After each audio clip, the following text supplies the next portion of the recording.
Good day, this is Justin Panetta, and for today's video, we'll be talking about network forensics. Right, so this is for a course called um, Evidence Handling and um, Investigation via Digital or Computer Forensics.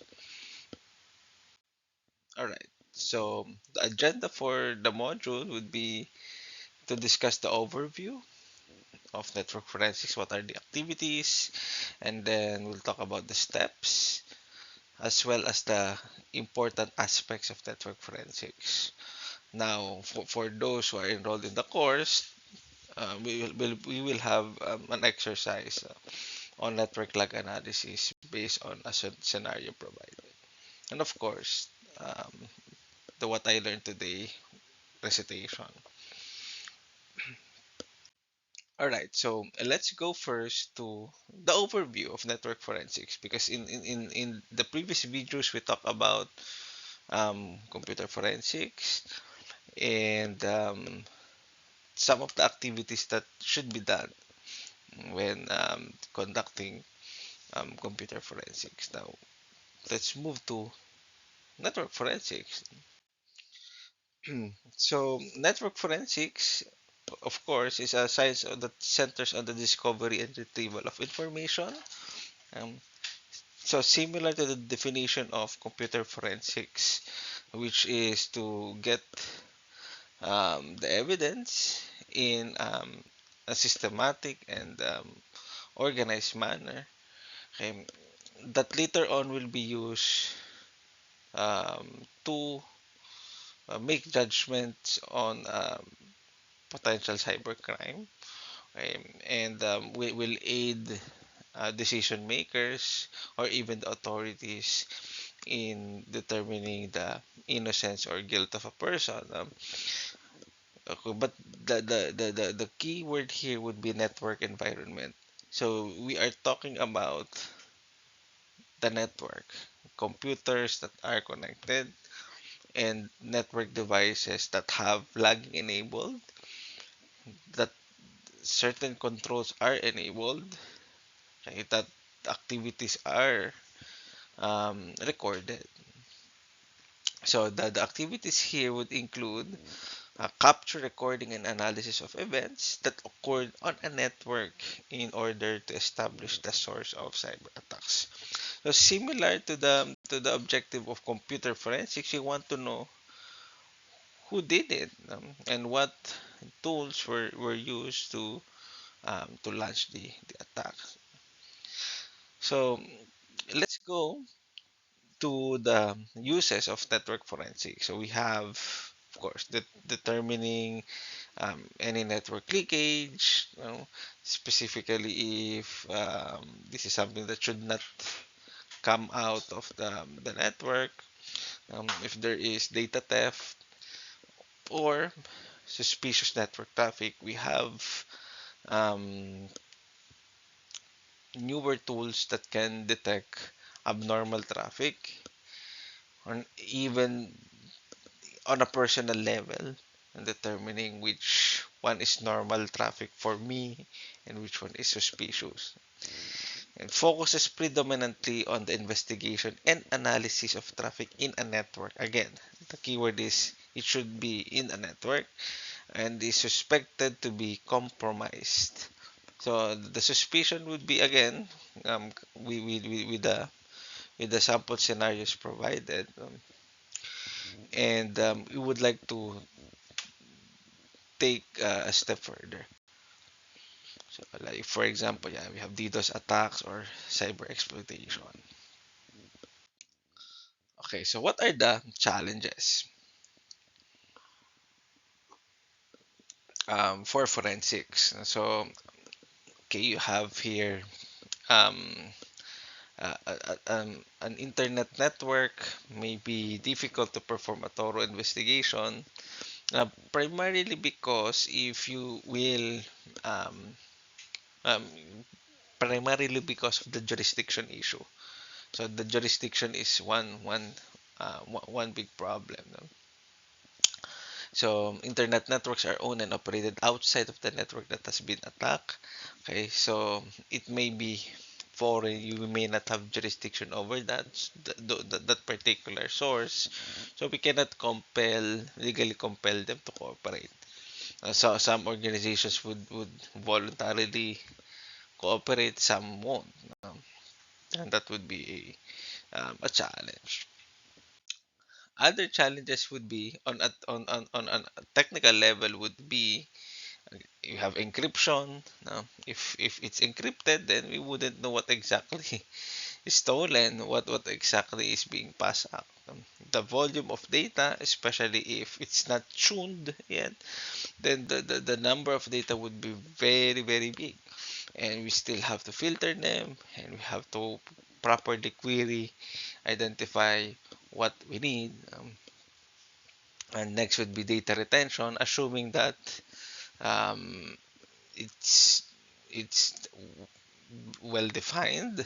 That's good. You know how long will the data be available, but assuming there is no data retention policy and data owners would just randomly pick the data retention for a specific file, then we wouldn't it wouldn't be consistent, and some files will be retrieved easily and some won't. Okay, data fragmentation, which is common also. Complexity of the network is another, especially if you have multiple branches and different geographic locations. If you have a global um, uh, organization. And last would be false positives. Of course, if a lot of others would say that it's severity 3, but later on it's not really an alert, and that would be a problem. It will consume resources and then will do unnecessary work. So what are the methods? So there are two network forensic methods available. The first one is catch it as you can method. Right? So here we define it as all network traffic is captured. So it guarantees that there is no omission of important network events. But because you're collecting everything, it's going to be time consuming and reduces storage efficiency as storage volume grows. So in the early days, that's what we do. But we have a different option now. So the second option is the stop, look, and listen method. Okay, wherein the administrators watch each data packet that flows across the network, but they capture only what is considered suspicious and deserving of an in-depth analysis. Right? So, okay, while the method does not consume much space, it may require significant processing power. And I think that is um, the what security vendors would promote for their respective products, that they are doing um, uh, analysis and filtering thoroughly without consuming too much processing power. All right. So let's now go to the sources. Okay, so for the network forensic sources, we have full packet data capture, which is the direct result of the catch it as you can method. So large enterprises usually have large networks, and it can be counterproductive for them to keep full packet capture for prolonged periods of time anyway. Right? So which again makes sense. Right? So what we don't want to do is you do full packet data capture, but this data is not archived um, formally and consistently because of storage limitation. Then we cannot do you know uh, thorough analysis and reviews. And the second one would be log files. So these files reside on web servers, proxy servers, Active Directory servers, firewalls, IDS, IPS, DNS, and DHCP. So any device that can be connected to a network produces log files. right? So unlike full packet capture, logs do not take up so much space. All right. Now, some of the tools. Okay, so we'll be using some of these tools. So we have Email Tracker Pro, shows the location of the device from which the email is sent. You have your Web Historian, which provides information about the upload, download of files on visited websites, and Wireshark, which can capture and analyze network traffic between devices, and a lot more. So if you are using Kali, there is a directory specific for forensic tools. Okay, now for the legal considerations of privacy and data protection laws may pose some restrictions on active observation and analysis of network traffic. So before there was still gray area, but because we have specific cybercrime laws definition about wiretapping, about sniffing, and also data privacy, meaning if the collection of data is not proportional to the transaction, then it may be a violation of the privacy law. So um, these things must be explicitly inform the the end user. So you have to inform them about the data collection that you'll be gathering and the purpose of it, right? So using network forensics tools must be in line with the legislation of a particular jurisdiction.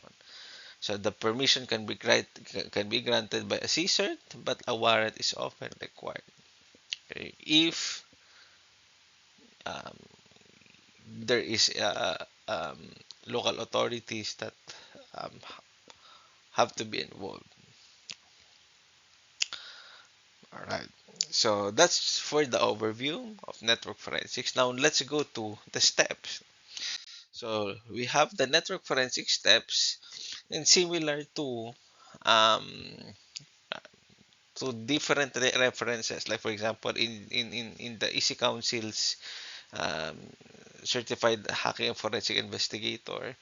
Okay, so you have to make sure that you have consent. You seize the you have like nine steps or 10 steps in your forensics methodology, and it involves asking for permission, collecting the artifacts, making sure that you are able to replicate it um, before you do your investigation, and so on and so forth. So similar here also in network forensics, but it's a bit summarized. So for network forensics, the steps include step 1, data capture, step 2, data preservation, step 3, analysis, and step 4, reporting. So assuming you already have the documentation and permissions with you, right? We do the steps. No? So the first step is to capture the data. So depends on the type. Again, if it's catch all you can, right? Or a stop look and listen type of method. So you will still have to do data capture or collection of data. So you capture the packets and data using tools such as packet sniffers or an NMS, network monitoring tools or software. The data includes information about the flow of data, communication between devices, and potential security related events. And that's step 1. Okay, so this is where correlation would take place, and logs from different um, or outputs coming from different tools such as SIEM and SOAR would be helpful. Step 2 would be data preservation. Of course, we want to make sure that the evidence collected is authentic. No? So we are ensuring the integrity and authenticity of the captured data, especially because we want to make copies of it. right? So when you do the investigation, the same concepts in computer forensics would apply. Like you cannot um, do your investigation um, in the offending machine. You have to mirror it out. So meaning you have to make copies and ensuring that they are identical, um, preserving the integrity and authenticity. Now, a proper handling of the evidence is essential to maintain the admissibility of network forensic findings in legal proceedings. So again, comparing it with computer forensics, we want to make sure that at the end of the day, it will be admissible. And how do we do that? We need to make sure that um, there is a policy that supports what we're doing, and at the same time, it's part of the day-to-day business process. It's not something that you are doing it for this particular request only, but it has to be consistent. It has to be shown that everybody can be subjected to this, not just an isolated case. Then step three would be analysis. So we analyze the capture data to identify patterns, anomalies, and we call it IOC. So you will see this from time to time. These are your IOCs or indicators of compromise.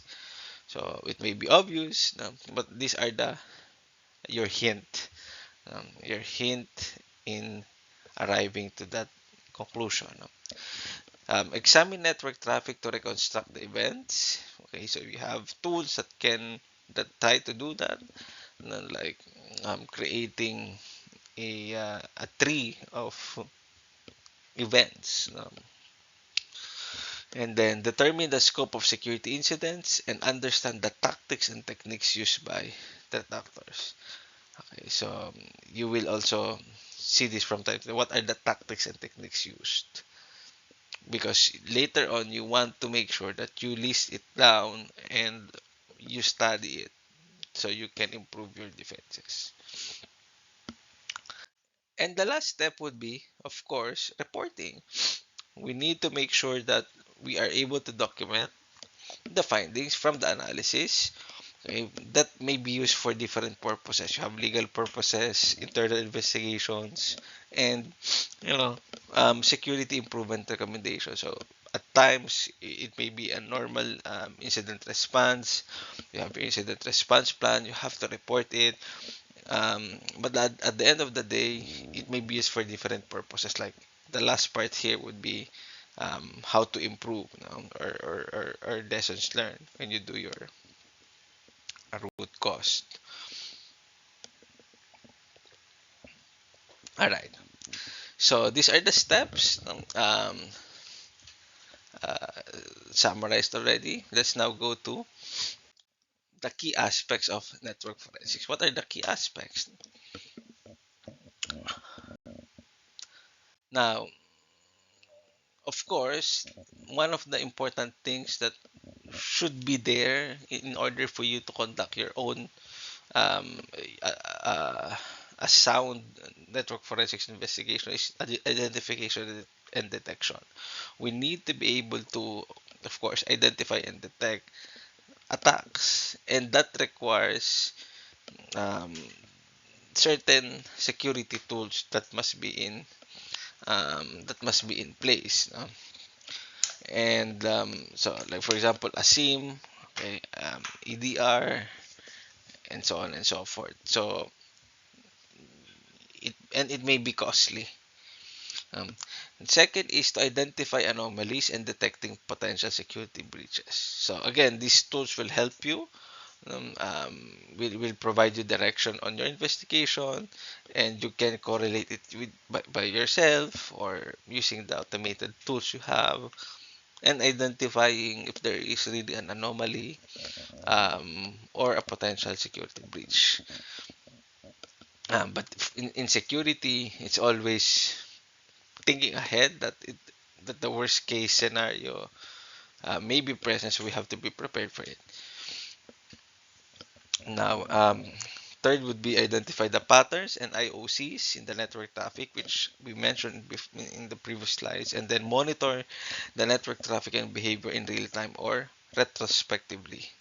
So this is where archiving and data retention will come into play, because if you want to monitor network traffic from the previous days, then it, you can only do that if it is available, if it's not deleted.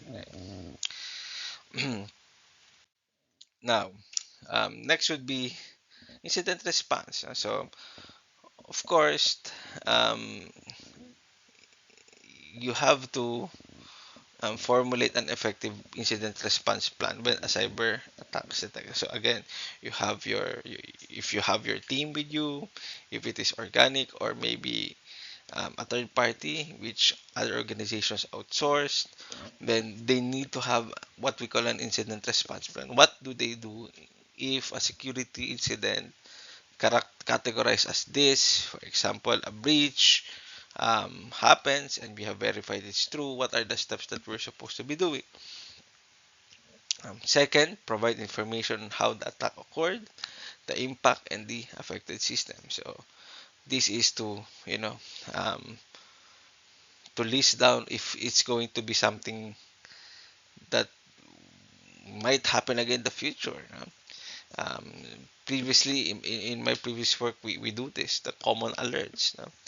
And at, we document it so that the next time it happens again, we know what tools are we supposed to be using, um, what information should we be asking, and so on.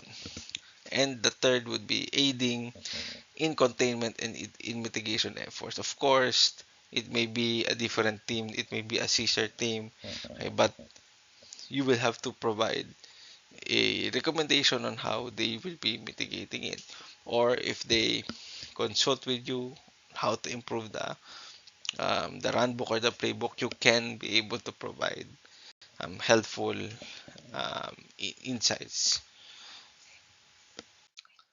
And then the next would be evidence collection. So this is a systematic collection of data from various network devices. Again, the network devices. So router, switches, firewalls, IDS, IPS, and network logs are network devices. And then reconstruct the attack timeline and understanding the attack vector. So we want to make sure all of the attack vectors are covered. And if not, then we need to be able to fix this after the incident. Like it came from a phishing email, then we need to strengthen security awareness against phishing. And then next should be understanding the incident details. So we need to be able to, apart from analyzing the network traffic and logs, okay, we need to understand the TTP. So it's the tactics, techniques, and procedures used by the attackers. Okay, so usual things that we check would be the source, the target, timestamp, what are the payloads used, what signature trip, and then from there we investigate further. And then the next should be blocking threats from the source using IP geolocation solution. Again, this is maybe very conservative, especially now that a lot of applications are catering to customers coming from different countries. And the next would be attribution, right? So, what are the characteristics of the attack, IP, signatures, and other indicators? Okay, the IP geolocation and other things that may help in the investigation of your case. So the goal is to help to attribute a cyber attack to a specific individual, group, or nation state. So at the end of the investigation and attribution, we want to make sure, or we want to find out the threat actor who is responsible for this. Like it may be a hacktivist, what will be the motivation, or it may even be a disgruntled employee coming from the inside. All right. Then we have legal and regulatory compliance. So again, we need to make sure that uh,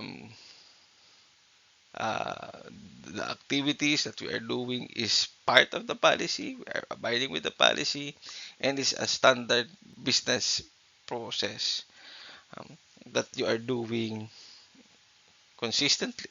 So consistency and documentation would be the key here. No? Yeah, serve as proof of an attack for legal actions and regulatory reporting. So we want to make sure, like for example, for regulatory reporting, we want to highlight that controls are really in place. We are doing the best that we can. Okay, but um, breaches can happen anywhere, etc., etc. Okay. So, third would be considering that attackers would interact with an organization's network. Logs from network devices can help in the determination of the type of attack, which I agree. No? This is very true because um, you can correlate. Like for example, you have an attacker coming from this IP x.x.x, then you can check the firewall logs. Why was this allowed? How did this pass through? What was the packet look like? Uh, um, and then when it reaches the IDS IPS, what signature strip? So if it did not trip anything, then how do we um, answer that? Do we create our own signature? How do we catch that? And so on and so forth. So you can easily correlate it with other network devices. Okay, so and last, so in certain cases, data gathered during the steps may need to be presented, okay, as evidence before a regulatory authority or a court. And again, the point of forensic investigator is not to side with with one party. Okay, we are a disinterested party, and we want to make sure that what we provide would be um, what we found in our investigation. So we are actually considered an expert witness, or in other uh, terms, would be an amicus curiae or a friend of the court, because we want to enlighten um, both parties about um, the information we have collected. And then, of course, prevention and hardening. So, help the organizations identify the vulnerabilities and weaknesses, okay, by analyzing past cyber attacks. So we want to make sure that again, It won't happen again. We have the right tools and the right configurations in place, and then to strengthen the security measures and prevent future cyber attacks. So when once we are able to determine what things we need to enable, we need to procure, we need to set up, we'll be able to harden it, to harden our assets. No? So when we say hardening, it's making it more secured. Okay, so that um, attacks may not easily come in and be successful when launched. And last would be the lessons learned. So the lessons learned, in just like in incident response, in a lot of handling of um, problems or reports, there would be lessons learned. So the lessons learned include the insights gained from the network forensics that can be used to improve the policies and procedures, um, and to learn from the past incidents and apply the knowledge to enhance the overall cybersecurity posture. That is the end goal, no? To mature all the process that we have, and that most of the common security incidents are documented, and we have a clear incident response now for that. All right. So this is the um, some of the reading materials I used We also have a separate ebook with a lengthy discussion about network forensics. So there. So for this session, we talked about uh, we talked about the um, overview of network forensics. Why is it important? Okay, and what are the challenges there? And next would be the steps in network forensics, similar to what we do in computer forensics. And the last would be some of the key aspects that must be considered in network forensics. Okay. So there. Now, so thank you for listening. Yeah, and in Kapampangan phrase, we say, at kenin ya mayayari ing kanakong presentasyon, dakal salamat ken kay kayo pakikiramdam. Thank you for listening, and see you in the next video on um, forensics. Bye.